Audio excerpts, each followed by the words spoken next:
welcome to Heilman and Haver on the road in a new segment we like to call Get to Know a Theater, where we're going to visit each theater in Kitsap County, get to know them, history of the theater, shows coming up, schedule, things like that, and hopefully get a walking tour, a visual tour of each of the theaters. So we're starting here at BCT, Bremerton Community Theatre, where holds a kind of special place for Matt and myself, as we met here during Appointment with Death in 2018. Yeah, 2018. Yeah, wow. Directed by Jeffrey Bassett. Yeah. So played brothers.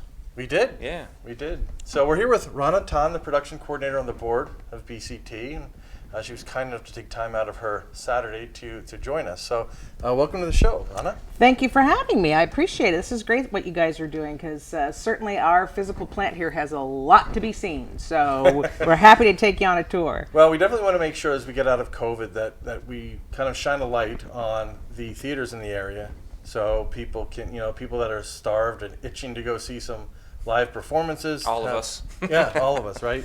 So know what's out there, and know how to maybe plan their entertainment schedule coming up. So a little bit first about the history of the theater. Now, BCT's been around for quite a while, hasn't it? Yes, we are, I believe, the oldest community theater in Kitsap County, and we were officially founded in 1944.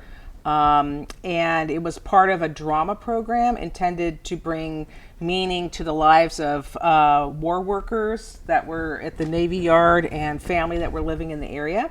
And it was started through the city of Bremerton, and there were a handful of incredibly dedicated folk who were interested in putting on what they called real theater on a stage. They started in the downtown Bremerton area in a very small building, and they had minimal flats, very small space, but they were very enthusiastic, and then realized that they wanted to build what they called a real theater with an orchestra pit, with a fly rail system. And I, back in that time when they built this building in the 1970s, even then the cost of putting this together was beyond what certainly the theater could afford. So they did a big fundraising campaign. They got support from the city of Bremerton, and much of the actual building process was done by volunteers and folks from the shipyard.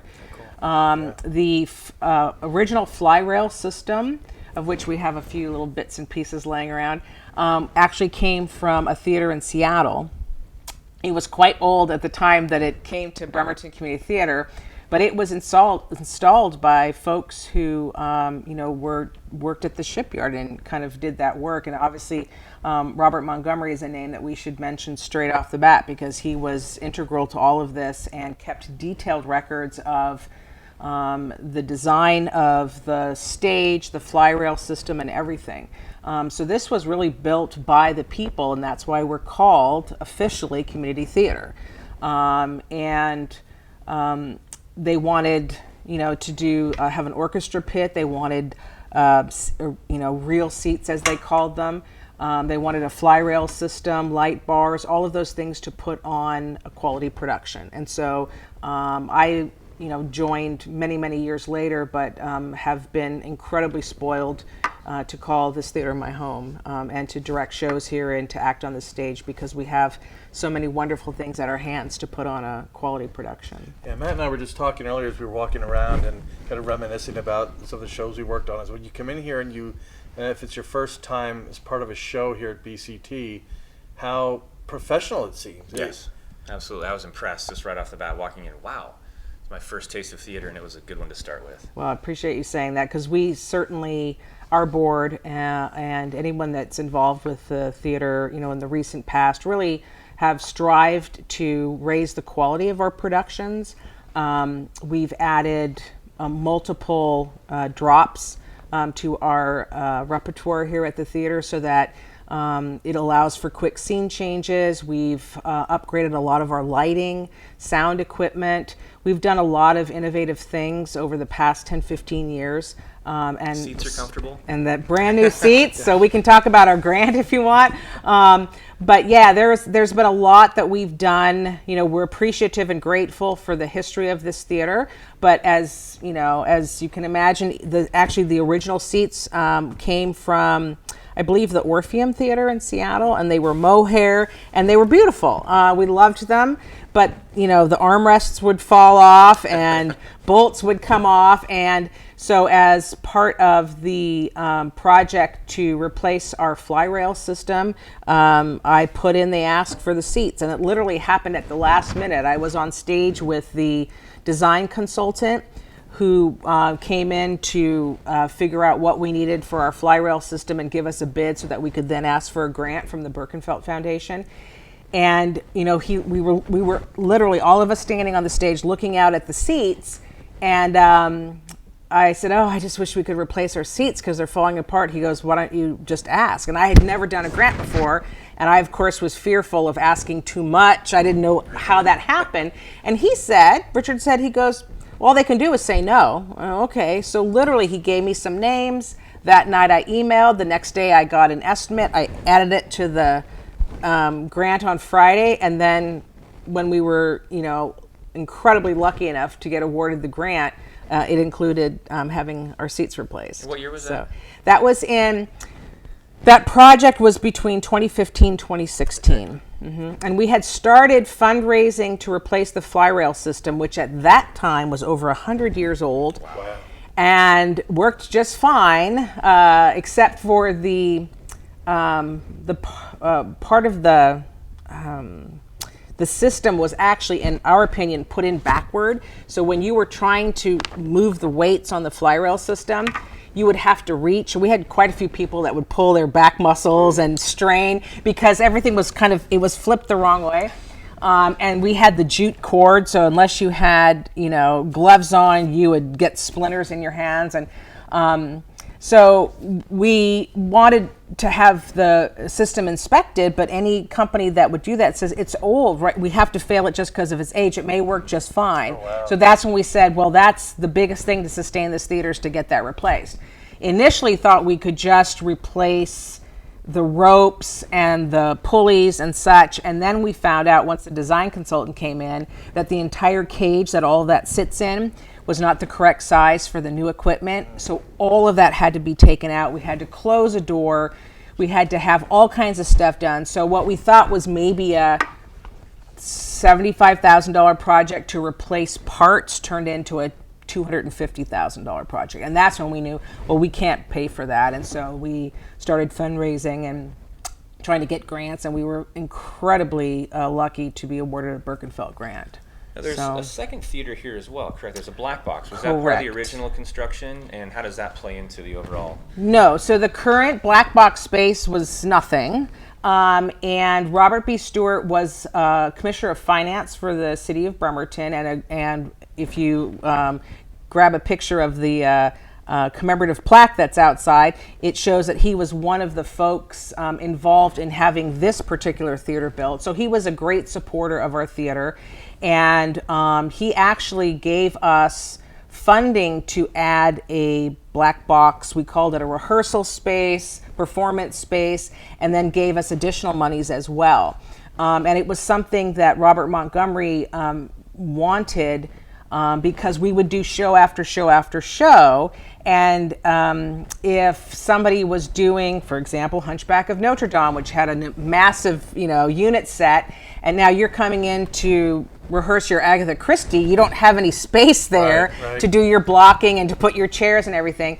So for Robert, having that space as a rehearsal, as a flex space, is what was his original vision, but then we also have used it as a performance space as well. And it's been wonderful for smaller productions, for directors that are just getting their feet wet and want to start and not have to block, a 30-foot deep stage. So it's been really a wonderful addition. It took quite some time to sort of get it all built. But I don't know how we lived without it. It's just a wonderful flex space. Yeah, it's pretty decently sized. We used that a few times when we were rehearsing a show a few years ago. In the scenario like you mentioned, there was a show going on up here, and we were doing an Agatha Christie show, and we did some blocking and some things downstairs. So yeah, definitely a handy thing to have. Yes, and in the time of COVID, has also, that extra space that we have has become invaluable. We used it for rehearsal space, and now we're incorporating using it for our intermission and pre-show for the current production, because we're able to space folks out down there and also use our lobby. Interesting. So okay. yeah, so it's served many purposes, and now has come in super handy during the pandemic. So Way to go, Bob. thank you. So, 2 Bobs. So we've got a newer fly rail system, newer seats.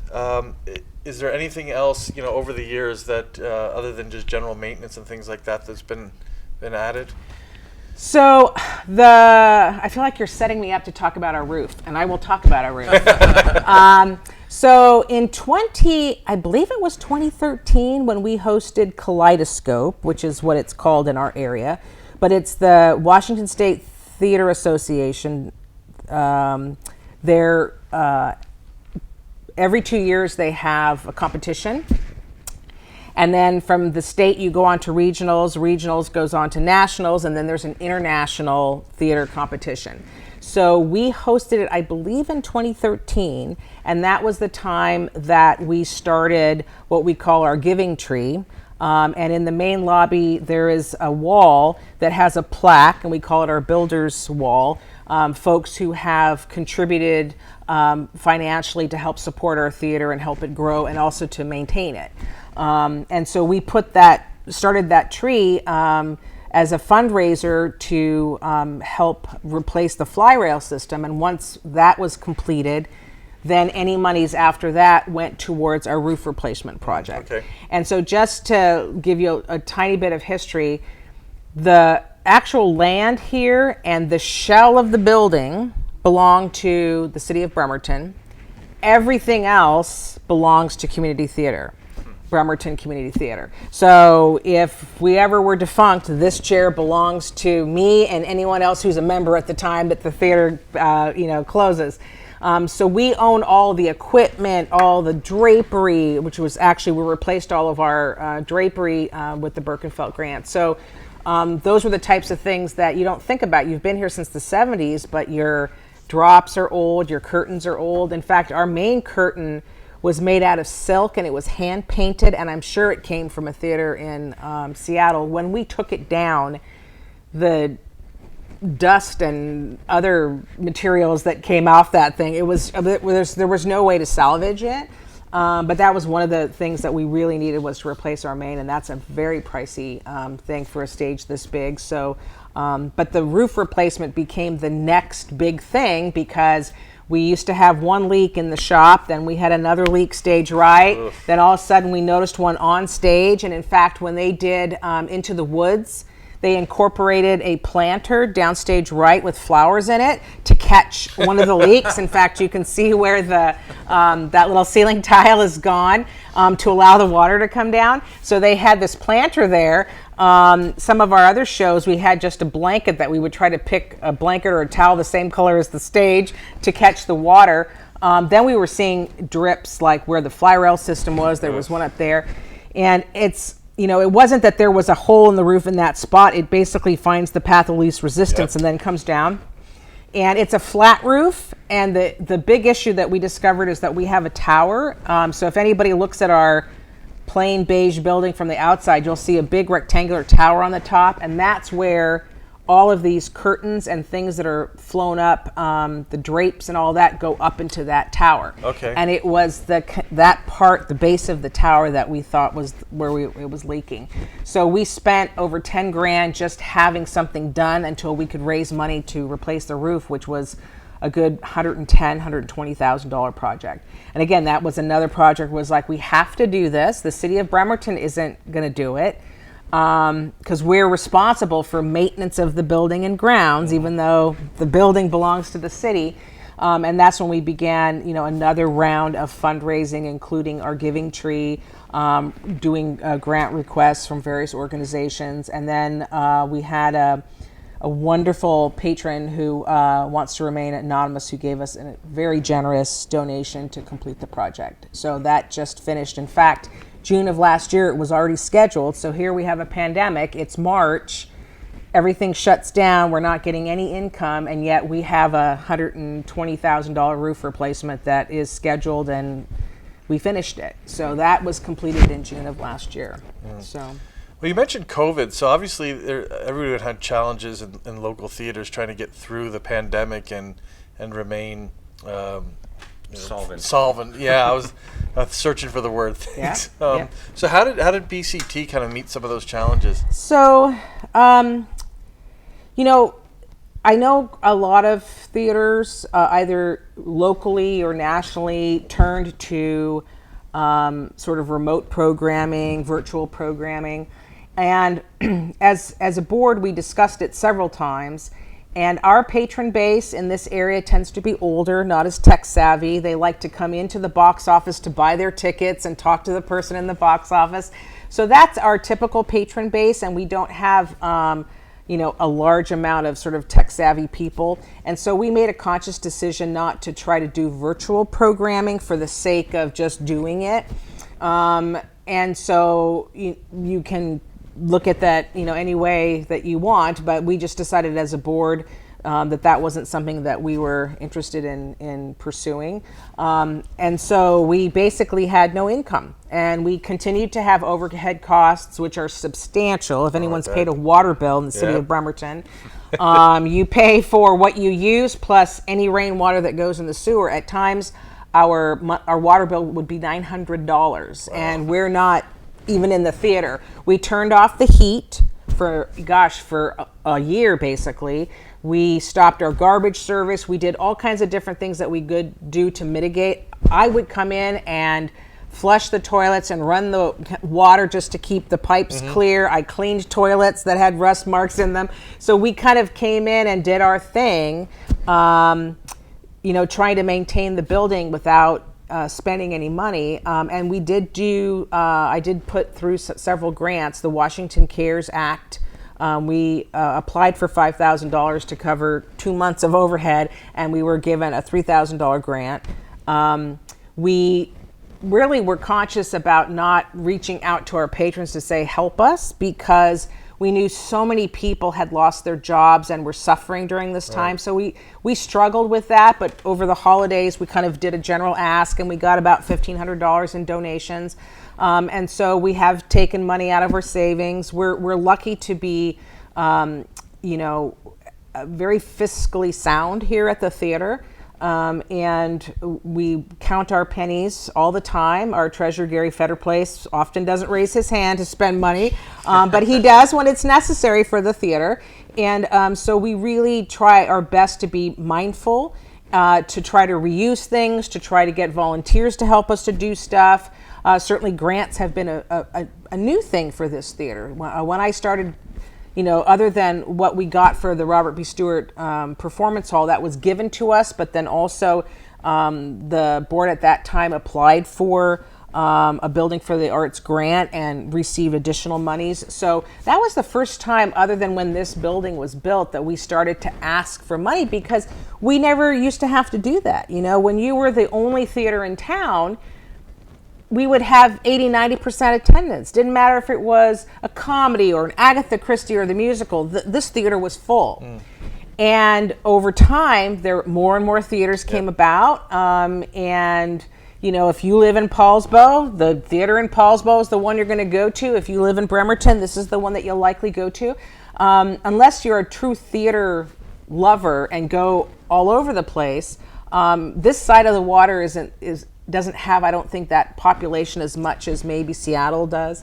And so our local theaters really suffered because we were competing for actors.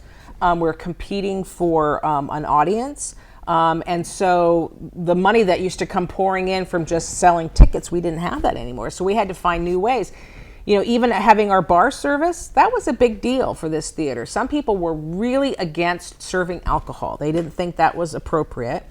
My husband and I built that bar out of oak, and we did all this stuff, and we said, this is something where we can make additional monies. The raffle is something that we do.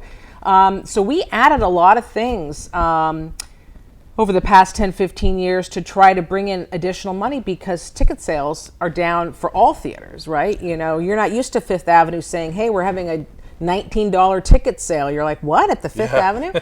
Because it's down everywhere for multiple reasons. So we've had to kind of think out of the box and do different things. But as far as COVID goes, we had to just ride out the storm. And for those of us who need to keep our creative juices going, we were certainly very lucky that one of the shows that we had chosen for our season last year was kind of perfect for a pandemic. So small cast and recorded music. So we had at least that little bit of an outlet for us. So all right, the theater looks great. Thank you. Just walking around, looking behind the stage, on the stage, behind the sets, everything looks just like it always has, and ready to reopen. Absolutely. And the Shout the Musical is going on right now, so we'll take a quick tour, see some where the magic happens, and then we'll chat about Shout here in a few minutes. Find out how you can come and help support the theater. Yay. All right.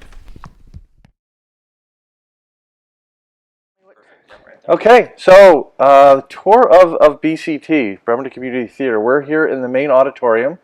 You can see the wonderful new seats, the I was going to say projection booth. It is not a projection booth. Sound and light booth. Yeah. The infamous fly rail system.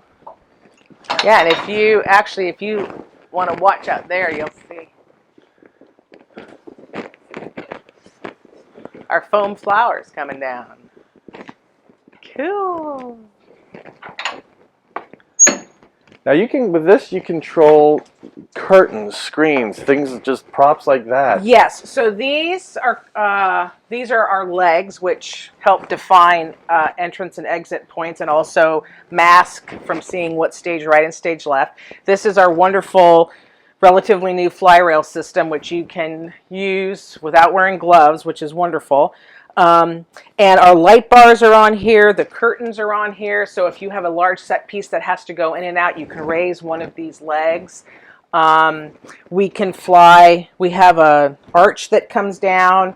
There's all kinds of things that we can use here that can really help in scene changes and keep the pace of a show going, so you're not having to move stuff on and off. So, I assume the main curtain's part of this as well? That is correct. The main curtain would be the first rope. Okay. Yep. Makes sense, right? Mm-hmm. Main.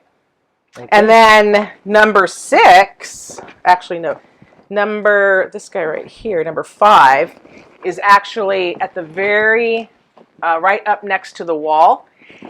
And that is a $10,000 rigging piece. It's a block that they have to design so that in order to get the pipe there, you can see that this portion of the fly rail would have to be right here, but this is our access to go up to what we call our catwalk area. And so because we don't have a brake that we can put here to use, they have to configure something that goes like in a specific way, so that when you're running it, it goes through a little pulley system, and then it can raise. Interesting. Okay. Yeah. So it's very complicated, and that's why it's expensive. There's even a disco ball up there. We do have a disco ball. There's a disco ball in the show. It spins. We have a hazer machine. Nice. We have twirly lights. Yeah, it's a pretty cool show. And you can see here. And so for quick changes, people have costumes that are kind of hanging where they need to go. If we come in here, see, and this is what makes the theater spooky. If you're walking in, you might see a bunch of heads sitting there. So this is where we have our, one of our actors does all of his quick changes. He's got 4 wigs. And then this is our wonderful shop where we can build our sets. And you can see how tall our shop is. And it's super organized. When you're looking for a specific piece of wood size, we try. Yeah, we try. And then because we have stuff stored stage right now, we have a few things in here. But and then this, for example, this particular piece of equipment up here, that framework, was actually when they used to paint the canvas drops. So this thing flips down, and then you can attach a large piece of canvas and then paint. Wow. So that's part of the original old part of this theater. And then, again, more costumes for one of our actors. And then this is our stage right area, which is very generous. Most theaters don't have this kind of space. We have our staircase from Mary Poppins, sadly, that we are hoping to use for a show next season. But we have a lot of different pieces here. And then the actors do their quick changes here, and then all of the props for the show are here. So, thankfully, I never had to do a quick change. I did, right here. They have quite, yes, they have quite a few that they do. So this is the original exterior of the building. And then all of this was added. So I'm going to turn this light on. Okay.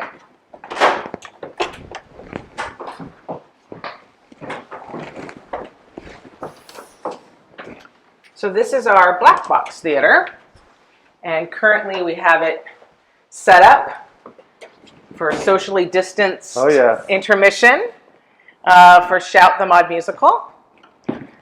So,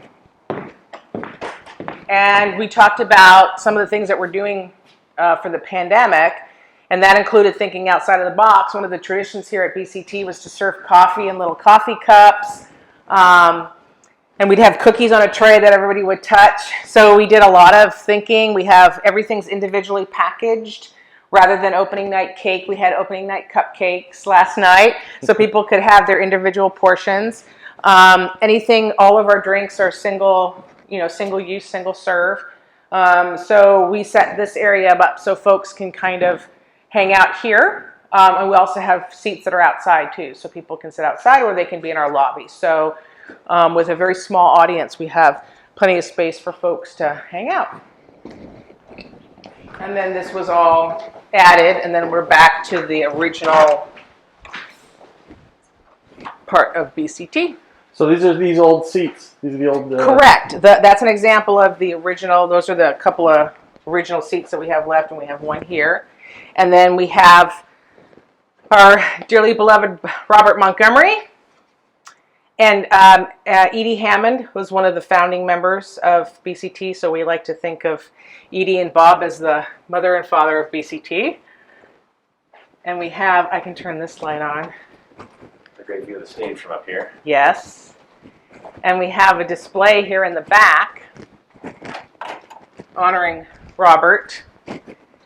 And as folks may know, typewriters were his thing. And here's an example of one of the many models that Bob did.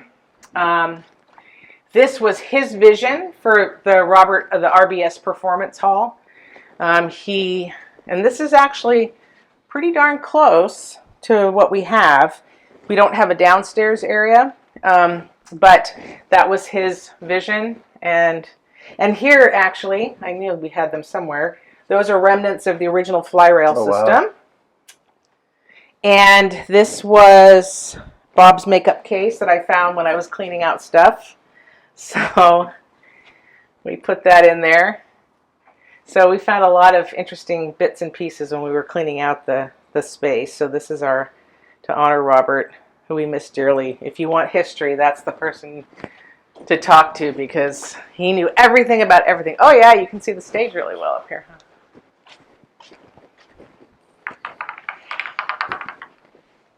And then we're back into our lobby, which again is quite large, considering what most theaters have. So we're very, very thankful to have such a wonderful physical plant here. So. And then back, the green room and everything is back yes. behind there, right? Mm-hmm.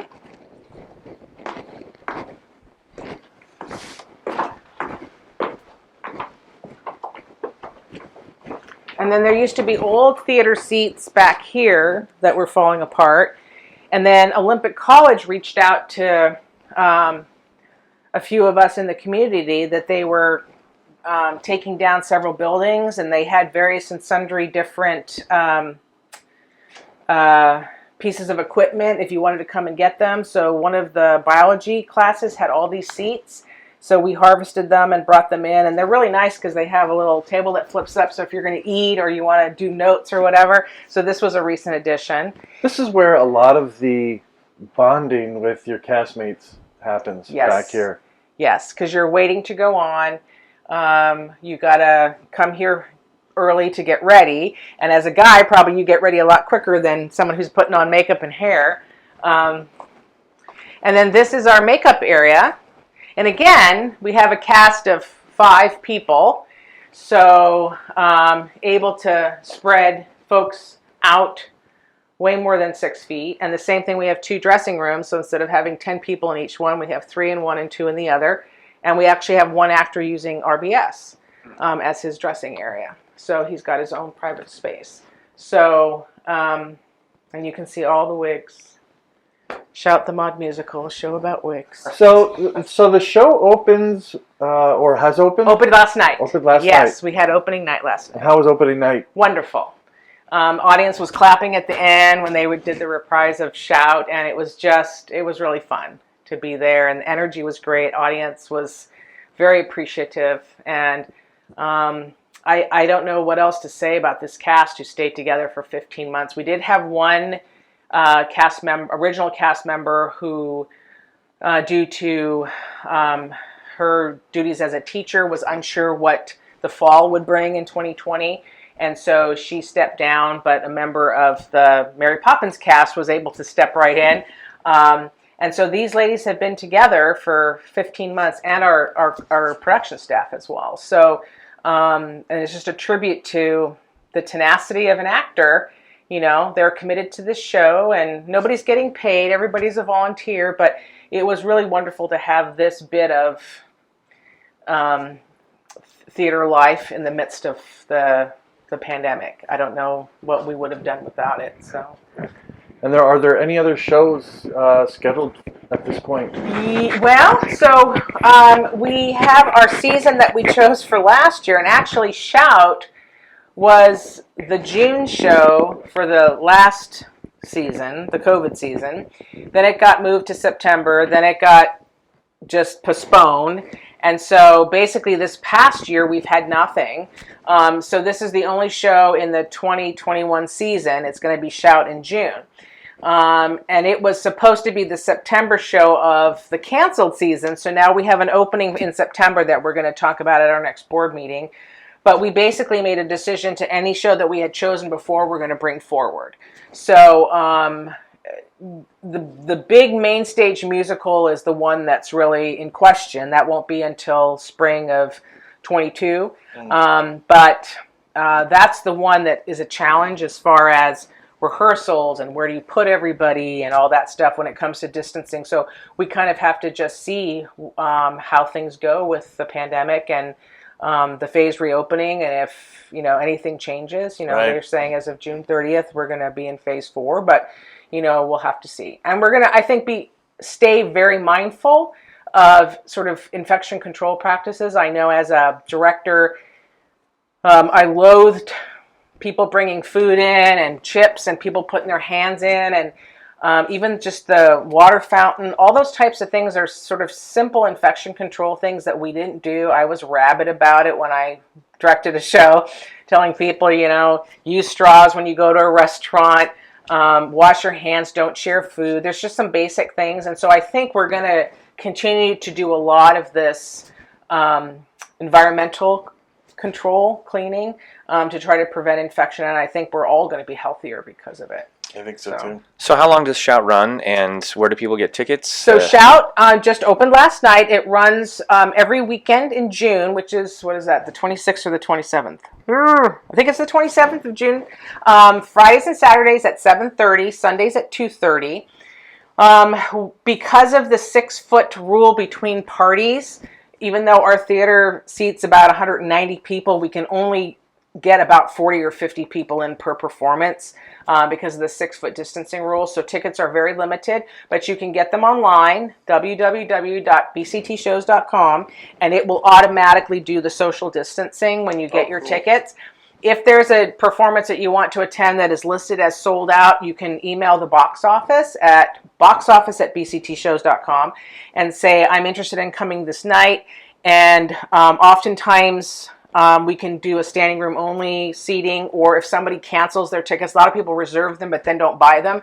So then we can let that person know they can get a ticket. So if you see that it's sold out, and that's the only day you can go, just message us or call the box office and we'll do our best to try to help you. And bctshows.com also the place to go if people want to volunteer, donate, all that type of thing? Correct. Yep, bctshows.com is our website, and you can see the header, and it'll talk about our history, it talks about volunteering, it talks about our season. And so hopefully after our next board meeting, we'll kind of regroup and solidify with respect to our season. We're probably going to not do any RBS shows next year just because of the space and the constraints of that space. But we're going to regroup and kind of re-announce our season, and then also audition dates for shows, and that will be on the website as well. Come out of it stronger. Oh, Come out of it stronger. Absolutely. And with a new roof. And a new roof. Yep, we're excited. And we'll have all the links in the show notes when we publish this this episode. So I think Rana Tan, I really appreciate the time. Thank you. This has My been pleasure. great. I love this theater. Matt and I have been in happy to multiple share it. shows here, and I think we've both learned Yeah, I did. something Yeah, here. absolutely. Yeah, Yeah. I sure did. Hope all of our listeners So, did too. Thank you. Thank again. you so much. Thank My you. pleasure.